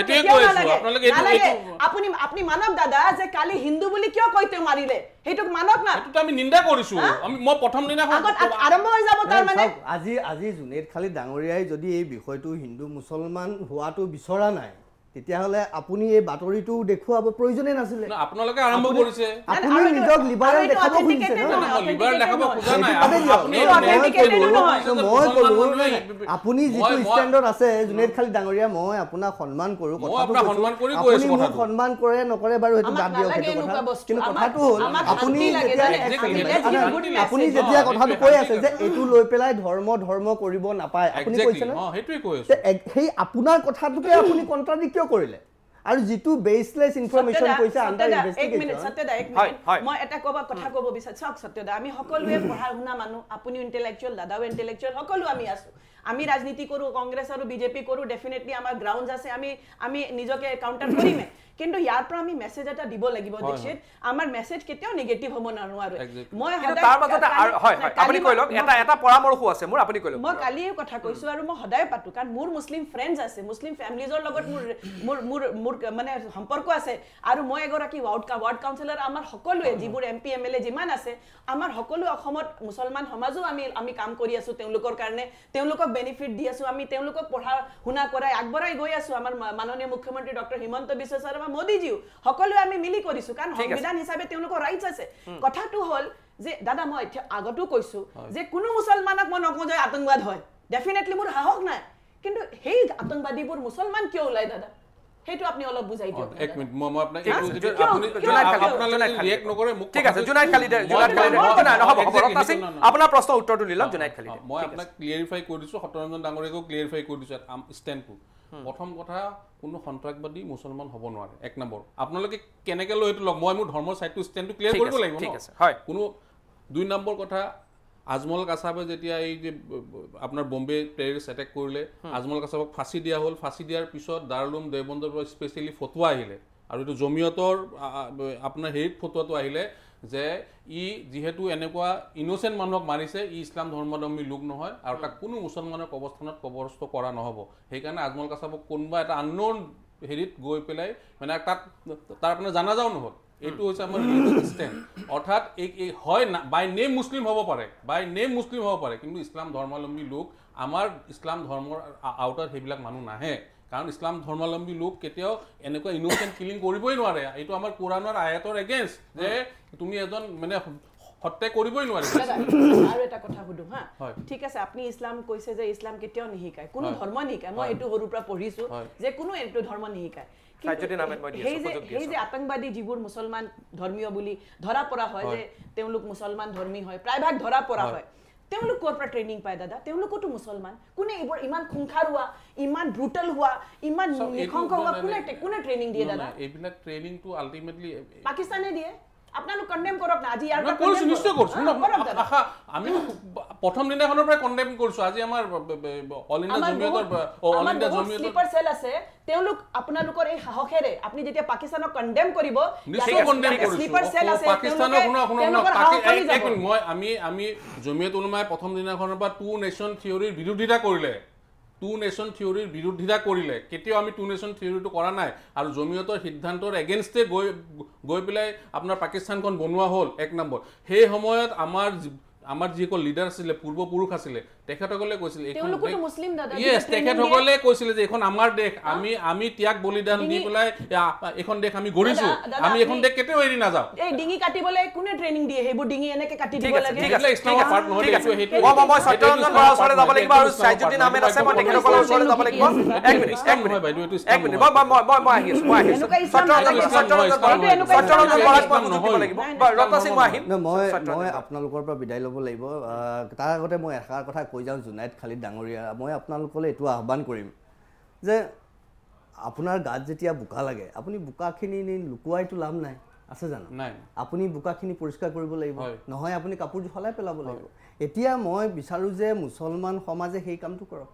যিটো ৱাকাফ বোৰ্ডৰ সময়ত ৱাকাফ বিলৰ সময়ত আপোনালোকে যিমানবোৰ চিঞৰ বাখৰ কৰিলে মছজিদত নামাজ পঢ়ি ওলাই আহি ৰাজপথত যি ধৰণে উৎপাত হ'ল পশ্চিমবংগত যিটো পৰিৱেশ হৈ আছে আমি দেখি আছোঁ আপুনিও দেখি আছে আপুনি মানক নামানক আপুনি মোক যেনেকৈ ক'লে কোনোবাই মানক নামানক আপুনি মানক নামানক বিশ্বৰ চাৰিওফালে দেখি আছে সকলোৱে কি ঘটি আছে এতিয়া এইটোৰ পৰা কেনেকৈ ওলাব আজি আপুনি ইয়াক ডিফেণ্ড হয়তো কৰি থাকিব পাৰিব ময়ো ভাল নাপাওঁ আপোনাৰ দৰে বয়োজ্যেষ্ঠ আৰু জ্যেষ্ঠ এডভকেট এজনক বেয়া কথা ক'বলৈ আমাৰ মন নাযায় মোক সনাতনে শিকোৱা নাই কিন্তু ক'ব কিয় লগা হৈছে পাৰ্টিকুলাৰ বিষয়টোত আপোনাৰ গাত লেতেৰা লাগিছে সেইটো স্বীকাৰ কৰি লেতেৰাটো কেনেকৈ নোহোৱা কৰিব সেইটো আপুনিহে চিন্তা কৰিব লাগিব সি মছজিদত হৈছে নে মাদ্ৰাছাত হৈছে নে আন ক'ৰবাত হৈছে মন্দিৰত হ'লে সেইটো দায়িত্ব মোৰ সেইটো মই মূৰ পাতি ল'ব লাগিব যদি মোৰ মন্দিৰটোৰ পৰা লেতেৰা ওলাইছে সেই মন্দিৰটো চাফা কৰাৰ দায়িত্ব মই ল'ব লাগিব কিন্তু আপোনালোকৰ মছজিদ মাদ্ৰাছাৰ পৰা যদি লেতেৰা ওলাইছে সেইখিনি চাফা নকৰি যদি বাৰে বাৰে আপোনালোকে সেইটো ডিফেণ্ড কৰিব চেষ্টা কৰে তেতিয়াহ'লে কিন্তু ক'ৰবাত আপোনাৰ সমস্ত শৰীৰটো লেতেৰা হৈ যাব তাৰপিছত কিন্তু আপোনালোকে আহি থকা প্ৰজন্মটোৱে চিনাকি দিবলৈ হয়তো লাজ পাব নহ'লে এনেকুৱা হ'ব যে আমি হত্যা কৰাটোৱেই আমাৰ স্বভাৱ আৰু হত্যা কৰাটোৱে ইছলামৰ একমাত্ৰ চৰিত্ৰ তেনেকুৱা হ'বগৈ এটা সময়ত তেনেকুৱা যাতে নহয় সেইটোহে মই শেষত কৈ গ'লো আকৌ লগ পাম ঠিক আছে ধন্যবাদ জনাইছোঁ সত্যৰঞ্জন বৰা তেখেত যাব লাগিব মই সাইজুদ্দিন আহমেদৰ ওচৰলৈ আহিছোঁ সাইজুদ্দিন আহমেদৰ কিবা এটা ক'ব বিচাৰিছোঁ সাইজুদ্দিন আহমেদ আপুনি প্ৰতিক্ৰিয়া দিয়ক নহয় হয় আপুনি কওক আপোনাৰ সুযোগ দিবলৈ সুযোগ দিছোঁ মই কথা হ'ল মই বাৰে বাৰে ক'বলগীয়া হৈছে যে যোৱাকালি যিটো ঘটনা হৈছে সেই ঘটনাক লৈ আমি কোনোৱে হিন্দু মুছলমান ৰাজনীতি কৰিব নালাগে যিটো আমাৰ দলে বাৰে বাৰে কৈ আছে ময়ো প্ৰথমৰ পৰাই কৈ আছোঁ আমাৰ ৰাষ্ট্ৰীয় সভাপতি মহোদয়ে ইতিমধ্যে এই কথা ক্লিয়াৰ কৰি দিছে আৰু শাসকসকল বিজেপি দলৰ ইয়াৰ নেতাক বা যিসকল কেবিনেটত আছে প্ৰধানমন্ত্ৰী গৃহমন্ত্ৰী প্ৰত্যেকগৰাকীকে আহ্বান জনাইছে এই সন্ত্ৰাসবাদী কাৰ্যকলাপৰ বিৰুদ্ধে কঠোৰ হাতেৰে তেওঁলোকক দমন কৰিব লাগে ইয়াৰ কাৰণে যিকোনো পৰ্যায়ত যাব লগা হয় যাব মানে কেন্দ্ৰীয় চৰকাৰক আহ্বান কৰিছে কিন্তু তৎসত্ত্বেও মই আকৌ ক'ম আমাৰ ৰত্না সিং বাইদেউ আছে তেখেতেও কথাৰ পাকে পাকে কিন্তু ৰাজনীতি কৰি আছে আৰু সেই ৰাজনীতি কিন্তু এটা ৰাজনৈতিক দলক আক্ৰমণ কৰিব বিচাৰিছে আৰু প্ৰত্যেকটো কথাতে তেওঁ এটা ৰাজনৈতিক দলক আক্ৰমণ কৰিছে কিন্তু কথা হ'ল তেওঁলোকে এনেকুৱা ৰাজনীতি কৰে জাতিবাদ ৰাজনীতি তেওঁলোকে ভাষাত ৰাজনীতি কৰে যিসকল জাতিৰ ৰাজনীতি কৰে আজি মই সকলো দেশক একেলৈ চলাৰ কথা কৈ আছো মোদীজী আমাক এনেকুৱা শিকাইছে বিজেপি আমাক সেইটো শিকাইছে যে সকলো দেশক আমি একেলৈ চলিব লাগিব কিন্তু তেওঁলোকৰ নেতা জাতিগত ৰাজনীতি কৰে তেওঁলোকৰ নেতা ভাষাত ভিন্ন কৰে আপুনি এনেকে নকব মই ৰাজনীতি কৰে আজি ইমান সেনসিটিভ ইস্যুটো আপুনি মোক কৈ দিছে মই ৰাজনীতি কৰিছো দাদা আৰু আপোনালোকে কথাবিলাক সেনসিটিভ ইস্যুটো আপুনি আজি কৈছে যে মই ৰাজনীতি কৰিছো মোৰ দুখ লাগিছে ধিক্কাৰ দিছো আপোনালোকে ৰাজনীতি কৰিছে কাৰণে কৈছো সঁচাকে কৈছো আজি ইমান সেনসিটিভ পিৰিয়ডত ৰাজনীতি কৰিছে খালি ডাঙৰীয়া বুজি পাইছে ইমান সেনসিটিভ মুদ্দা আছে ইমান সেনসিটিভ এটা মাহল হৈ আছে গোটে ভাৰতত আপোনালোকে সদায় সংস্কৃতিৰ কথা কৈ বেলেগে কথা ক'ব বেলেগে কৰিব পাৰে সেইখিনি কংগ্ৰেছে কৰিব পাৰে আৰু কোনো কৰিব পাৰে নোৱাৰে মই কোনো ৰাজনীতি কৰা নাই মই এই কথা পাতিছো মই হিন্দু মুছলমান একৰ কথা পাতিছো মই সকলোকে লৈ চলাৰ কথা পাতি আছো মই এই কংগ্ৰেছ পাৰ্টি আজি ইমান সেনসিটিভ আৰু ইমান আজি দুখ লগা এটা মাহলত এটমস্ফিয়াৰত তেওঁলোকে কৈছে যে বোলে মই ৰাজনীতি কৰিছো মোৰ আপোনালোক গোটেই ৰেকৰ্ডিং খিনি খুলি চাওক মই কোনো ৰাজনীতি কৰা নাই এবাৰো মই কংগ্ৰেছৰ নাম লোৱা নাই কিন্তু কথাটো হল দুখ লাগিছে আজি কংগ্ৰেছৰ স্পোক্সপাৰসন আজি ইমান সেনসিটিভ এটা মাহল হোৱাৰ পিছত দীক্ষিত ডাঙৰীয়া তে আপুনি খুলি চাওক এটা মোৰ ৰেকৰ্ডটো কবাত মই ৰাজনীতি কৰিছো নেকি কবাত মই কংগ্ৰেছৰ ঠিক আছে আজি ৰাজনীতি কৰিছে এই কামখিনিয়ে কংগ্ৰেছে কৰিব নোৱাৰে মই হোৱা নাই মই ক'ব লাগিব এই কামখিনি কংগ্ৰেছে কৰিব পাৰে ঠিক আছে আপুনি যদি কৈ আছে মই এনে থিয়ৰি থাকিম প্ৰত্যেকটো ক্ষেত্ৰতে আপোনাৰ ৰাজনীতি কৰে বিজেপিয়ে কোনো কথা ক'ব নাজানে কেৱল লাগিছে ৰাজনীতি এই যে যোৱাকালি পুলৱামা ঘটনা আজিলৈকে যিমান মুছলমান সমাজ আছে তেওঁলোকৰ আজিলৈকে ভুল কথা কৈ মুছলমানক একো ৰাইট নিদিলে মুছলমান মহিলাক আগুৱাবলৈ নকৰিলে আজি ভাৰতীয় জনতা পাৰ্টি তেওঁলোকে কৰিছে নৰেন্দ্ৰ মোদী ডাঙৰীয়া মুছলমান সমাজৰ কাৰণে যিমান কাম কৰিছে কংগ্ৰেছে খালি মুছলমানক ভোট বেংক বনাই দিছিলে তেওঁলোকৰ ভোট বেংকৰ ৰাজনীতি কৰিছে আজি ভাৰতীয় জনতা পাৰ্টি মুছলমান সমাজ মুছলমান মহিলা আগুৱাই দিছে কিন্তু কংগ্ৰেছে খালি ৰাজনীতি কৰে ভাষা ৰাজনীতি জাতি ৰাজনীতি দেশৰ নামত ৰাজনীতি এইটো খালি কংগ্ৰেছে কৰিব পাৰে লাজ লাগিছে আজি ইমান সেনসিটিভ পিৰিয়ডত মাহলত বিজেপিৰ মুখপাত্ৰগৰাকী আপোনাৰ ৰাহুল গান্ধী আজি আপোনাৰ ৰাহুল গান্ধীয়ে কথা পাতিছে হোম মিনিষ্টাৰ কিন্তু ৰাজনীতি স্পোক্সপাৰসন কৰি আছে লাজৰ কথা সংস্কাৰী দল তেওঁলোকৰ নেতাই তেওঁলোকক শিকাই বোলে তেওঁলোকে সংস্কাৰী কিন্তু যেতিয়া এই সংস্কাৰটো তেওঁলোকক শিক্ষা দিয়া নাই যে বেলেগে কথা কৰিব আমি আতংকবাদী বনা নাই বুজি পাইছে আমাৰ সংস্কাৰৰ কথা নাপাতিব ঠিক আছে নিজৰ সংস্কাৰৰ কথা চাই লওক কংগ্ৰেছে আইনা চাই লওক কংগ্ৰেছে আইনা ভালকে চাব লাগে সংস্কাৰৰ কথা বিজেপিক নকব আৰু বিজেপিক পছন্দক নকৰিব সংস্কাৰ আপোনালোকৰ কথা চাওক আপোনালোকৰ কেনেকে জন্ম লৈছে সেইখিনি চাই লওক তেওঁলোকে স্বাধীনতা আন্দোলনৰ বিৰুদ্ধে তেওঁলোকে পূজা কৰে ঠিক আছে এজনে কওক তেওঁলোকে কয় কংগ্ৰেছে ভাৰতক বৰবাদ কৰি দিলে আজি মোক কৈছে এই কথা আপোনালোক আইনা চাই লওক বুজি পাইছে আপোনালোকৰ আমাৰ আইনা অধিকাৰ আছে আপোনালোকৰ আইন আপোনালোকে চাই থাকক কংগ্ৰেছৰ আইন আপুনি দেখাব নালাগে আপোনালোকে আপোনালোকৰ নিজৰ আইন চাওকচোন কংগ্ৰেছৰ আইন সদায় স্বচ্ছ হৈ থাকে কংগ্ৰেছ আপোনালোকৰ দৰে দুমুখীয়া স্থিতি কেতিয়াও গ্ৰহণ নকৰে এফালে আপোনালোকে ধৰ্মৰ নামত ৰাজনীতি কৰিব আনফালে আপোনালোকে সবকা সাথ সবকা বিকাশ এই কথা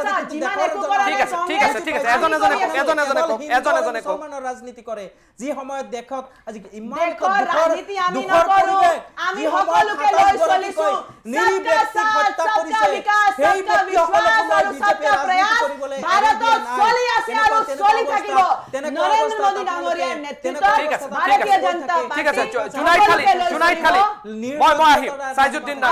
মুছলমান ভাই ইম্পৰ্টেন্ট আমাৰ কাৰণে হিন্দু ভাই ইম্পৰ্টেন্ট খ্ৰীষ্টিয়ান শিখ ইসাই সকলো ইম্পৰ্টেন্ট এইটো আপোনালোকৰ স্লোগান সিলেক্টিভ ৰাজনীতি কৰে কিন্তু যেতিয়া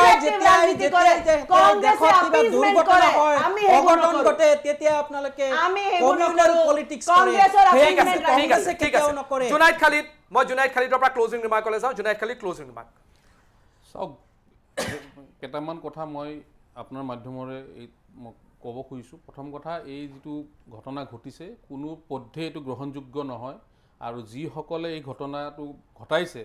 তেখেতসকলক অতি শীঘ্ৰে আপোনাৰ য'তে হওক লাগে পাকিস্তানৰ ভিতৰতে হওক শাস্তি পাব লাগিব সেইটো আমি দাবী জনাইছোঁ এক নম্বৰ কথা দুই নম্বৰ কথা আমি এইটো গৰিহণা দিছোঁ যে ইমান মোদী ডাঙৰীয়া গোটেই ৱৰ্ল্ড ফেম এজন ব্যক্তি গোটেই জানে মোদী ডাঙৰীয়া কিন্তু অমিত শ্বাহ ডাঙৰীয়া এজন ইমান ইনফ্লুৱেঞ্চিয়েল হোম মিনিষ্টাৰ এনেকুৱা ইনফ্লুৱেঞ্চিয়েল ব্যক্তি থকা সত্ত্বেও এনেকুৱা এটা মাছ কিলিং মানে কেনেকৈ হ'ব পাৰিলে এইটো এটা নিশ্চয় এটা ছিকিউৰিটি লেপছ হৈছে ছিকিউৰিটি ফেইলিয়ৰ হৈছে কি কাৰণত এই ছিকিউৰিটি লেপছ ফেইলিয়ৰখিনি হৈছে যিকেইজন দুখী মানুহ ছিকিউৰিটি লেপছ ফেইলিয়ৰৰ কাৰণে সেই মানুহকেইজনক আইডেণ্টিফাই কৰক যিকোনো কাৰণ নহওক কিয় ঠিক নম্বৰ কথা যিসকল মানুহ এইবিলাক আছে হয় তেখেতসকলৰ নাম মুছলমান হ'ব পাৰে কিন্তু ইছলাম ধৰ্মৰ লগত তেখেতসকলৰ কোনো ৰিলেশ্যন নাই ইছলাম আৰু মানে সন্ত্ৰাসবাদ দুটা পৃথক বস্তু সন্ত্ৰাসবাদৰ ইছলামত কোনো স্থান নাই ঠিক আছে সাইজুদ্দিন আহমেদ ক্লোজিং ৰিমাৰ্ক মানে যোৱাকালি যিটো ঘটনা হৈ গৈছে সেই ঘটনাৰ কাৰণে কংগ্ৰেছ দলে ইয়াক কঠোৰভাৱে নিন্দা কৰিছে তাৰ লগতে শাসক পক্ষক চৰকাৰৰ পক্ষক মানে আহ্বান জনাইছে ইয়াৰ কাৰণে যিকোনো ধৰণৰ পৰিৱেশ বা পৰিস্থিতি মোকাবিলা কৰাৰ কাৰণে ব্যৱস্থা গ্ৰহণ কৰক আৰু তেনেকুৱা ক্ষেত্ৰত কংগ্ৰেছ দলে চৰকাৰক নিশ্চিতভাৱে সহযোগ কৰিব আৰু অনাগত দিনত যাতে এনেকুৱা ধৰণৰ কোনো সন্ত্ৰাসবাদী কাৰ্য ভাৰতবৰ্ষত ঘটিব নোৱাৰে তাৰ কাৰণে চৰকাৰখনে যিকোনো ধৰণৰ ব্যৱস্থা গ্ৰহণ কৰিব লাগে ইয়াৰ পিছতো আৰু এটা কথা এই ঘটনাত যদি কোনো বহি ৰাষ্ট্ৰৰ কোনোবা জড়িত আছে সেই ৰাষ্ট্ৰকো লাগিলে যিমান পৰ্যায়লৈকে যাব লাগে তেনেকুৱা ক্ষেত্ৰত চৰকাৰে ব্যৱস্থা গ্ৰহণ কৰক মানে আপুনি পাকিস্তানৰ কথা কৈছে মানে ইয়াতে ওলাই গৈছে এক মিনিট সেই কথাটো শুনক সেই কথাটো মই যিহেতু ইয়াতে চোৰাংচোৱা আছে ভাৰতবৰ্ষৰ এটা বৃহৎ চোৰাংচোৱা আছে ৰব আপুনি ক'লে মই কিয় কম আপোনালোকে শাসনত আছে আপোনালোকে ফেইলাৰ হৈছে আপোনালোকৰ অমিত শ্বাহ ডাঙৰীয়া 56 ইঞ্চি প্ৰধানমন্ত্ৰীয়ে তেওঁলোকে ফেইলাৰ হৈছে চোৰাংচোৱা ফেইলাৰ হৈছে চৰকাৰ ফেইলাৰ ঠিক আছে চৰকাৰৰ হাতত ৰত্না সিং এক মিনিট ক্লোজিং ৰিমাৰ্ক লৈ আছো আপোনাক ক্লোজিং ৰিমাৰ্কৰ সুযোগ দিম ক্লোজিং ৰিমাৰ্ক ৰত্না সিং এক মিনিট সাইজুদ্দিন আহমেদৰ ক্লোজিং ৰিমাৰ্ক মই আপোনাক ক'বলৈ এতিয়া চৰকাৰৰ হাতত চৰকাৰ ইমান এটা হস্তম চৰকাৰ বুলি কয় তেওঁলোকে চৰকাৰে সদায় দাবী কৰি থাকে যে আমি যেতিয়া চৰকাৰত আহিছোঁ বহিৰাষ্ট্ৰ বা আমাৰ চাৰিসীমা সুৰক্ষিত তেনেকুৱা ক্ষেত্ৰত কেনেকৈ অৱস্থাত এই ভাৰতবৰ্ষৰ মাটিত সোমাই বিদেশী ৰাষ্ট্ৰৰ তেওঁলোকে কোৱা মতে এতিয়া মুখপাত্ৰগৰাকীয়ে কৈছে বিজেপিৰ পাকিস্তানৰ কথা কৈছে হয় তেখেতৰ কথাকেই মই মানিছোঁ যদি পাকিস্তানীয়ে হয় আপোনালোকে চোৰাংচোৱা ফেইলাৰ হৈছে আপোনালোকে তাত স্বীকাৰ কৰি লওক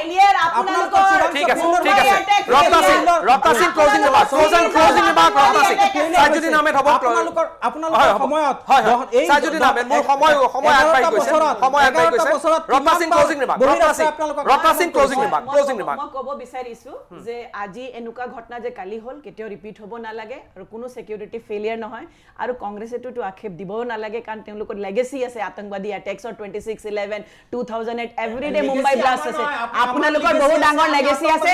আৰু মই ক'ব বিচাৰিছো ৰাইজ আপোনালোকক মই ৰিকুৱেষ্ট কৰিছো ৰাইজ আপোনালোকে চাইছে কংগ্ৰেছে পাকিস্তানৰ নাম ল'বলৈ বেয়া পায় আজি কংগ্ৰেছৰ কাৰ লগত আৰু সেই হত্যাকাৰী আছে সো কংগ্ৰেছৰ সব কৰ্ণৰ পাকিস্তানৰ লগত আছে ৰাইজে জানিব লাগিব বিজেপি দলৰ বেলেগ আছে ঠিক আছে ক'ব নালাগে বিজেপি ভাৰতবৰ্ষৰ লিংক আছে জি আৰএসএস সাপোৰ্ট কৰে জি সাবৰকাৰে ভাৰতবৰ্ষৰ স্বাধীনতা আন্দোলনৰ বিৰুদ্ধে কৰে ঠিক আছে ধন্যবাদ ধন্যবাদ ধন্যবাদ ধন্যবাদ হয় ধন্যবাদ ধন্যবাদ ধন্যবাদ সময় গৈছে সময় উকলি গৈছে মই ধন্যবাদ জনাইছো জুলাই খালি ধন্যবাদ জনাইছো সত্যৰঞ্জন বৰা ধন্যবাদ জনাইছো ৰত্না সিং সাইজুদ্দিন আহমেদ আপোনালোক সকলোকে ধন্যবাদ জনাইছো কিন্তু এই মুহূৰ্তৰ জম্মু কাশ্মীৰৰ যি ঘটনা সংঘটিত হ'ল সেয়া কিন্তু অত্যন্ত গৰ্হিত ঘটনা এনেধৰণৰ ঘটনা অসমৰ ভাৰতবৰ্ষৰ ইতিহাসত কেতিয়াও হোৱা নাই আৰু এই ক্ষেত্ৰত যদি পাকিস্তান আছে পাকিস্তানে যি শব্দৰে বুজি পায় সেই ভাষাৰে পাকিস্তানক উত্তৰ দিব লাগে আৰু এইটো মোৰ নহয় আজি সমগ্ৰ দেশবাসীয়ে বিচাৰিছে যে পাকিস্তানক ইয়াৰ এটা প্ৰত্যুত্তৰ আৰু এনেকুৱা প্ৰত্যুত্তৰ দিব লাগে যাতে অনাগত 100 বছৰলৈ পাকিস্তানৰ যিকোনো এজন মানুহে এনেধৰণৰ কাম কৰাৰ পূৰ্বে চিন্তা কৰি চাব ভয় কৰিব সেনেকুৱা ধৰণৰ এটা প্ৰত্যুত্তৰ পাকিস্তানক দিয়াৰ উচিত আছে যুক্তিযুদ্ধৰ পৰা মই দীক্ষিত শৰ্মা বিদায় লৈছো ধন্যবাদ নমস্কাৰ